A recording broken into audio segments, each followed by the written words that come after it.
নমস্কার দর্শক বন্ধুরা, রেস স্পোর্টসের পর্দায় আপনাদের সকলকে স্বাগত।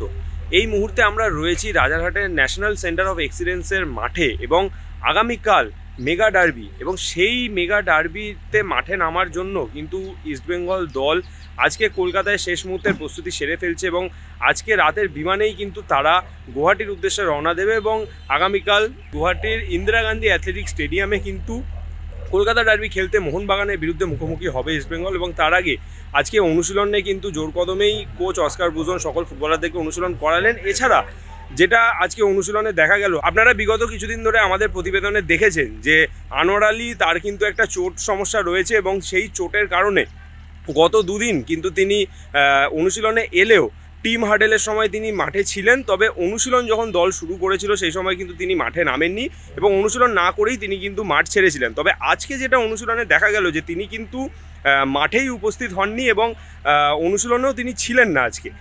অর্থাৎ এর থেকে বোঝাই যাচ্ছে যে আগামীকালকে ডার্বিতে হয়তো তিনি অনিশ্চিত। এছাড়াও সাউল ক্রেসপো, যিনি কিন্তু চোট সারিয়ে কলকাতায় ফিরে দলের সঙ্গে যোগ দিয়েছেন এবং গত দুদিন তিনিও কিন্তু দলের সঙ্গে নিজের রিহ্যাব সারছিলেন এবং আজকেও দেখা গেল যে প্রথম 15 মিনিট যেটা মিডিয়ার জন্য বরাদ্দ থাকে সেখানে কিন্তু তাকেও দেখা গেল যে তিনি মূলত সাইড লাইনে তিনি আজকেও ফিজিওর তত্ত্বাবধানে rehab সারছেন।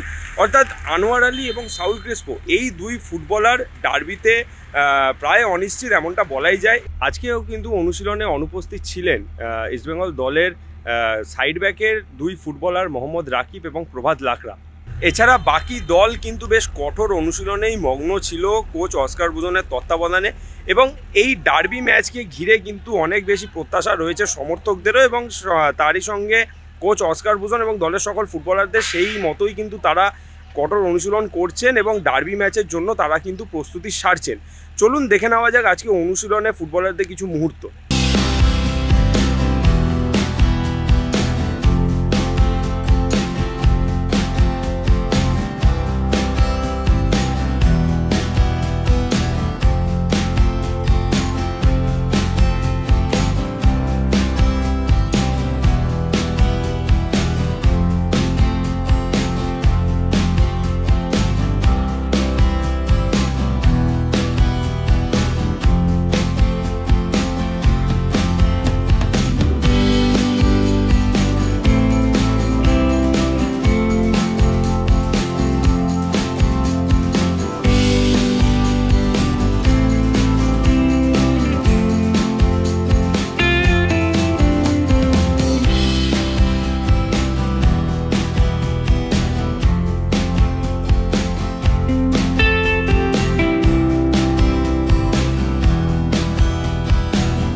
National centre of excellence থেকে সায়ন দে, রেস স্পোর্টস।